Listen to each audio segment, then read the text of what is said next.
sulong ng tamang plataforma ng gobyerno na amendahan yung mga batas sa mga senior citizens, mga batas sa mga pagamutan sapagkat marami pong lumalapit sa atin na ilabas daw natin sa ospital sapagkat ang ginagawa po ng ibang ospital, katulad dyan sa St. Jude, ino-hostage nila yung mga pasyente, hindi pinapalabas hanggat walang bayad. Samantalang ayon nung si Secretary Flavier pa ang nanunungkulan bilang Secretary of Health, ang sinasabi niya, bawal nang i-hostage yung mga pasyente sa ospital.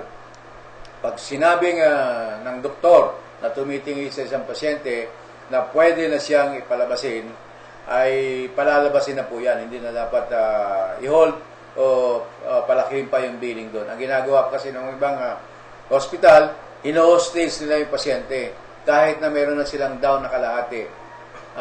Ang sinasabi ng DOH noon, ang panahon ni Flavier, Secretary Flavier, ay hindi na, bawal yung ganon, na hostage taking. Gusto lang hostage po yan. Pag hindi ka nakakalabas, mag-accumulate yung billing mo, dadagdag ng dadagdag.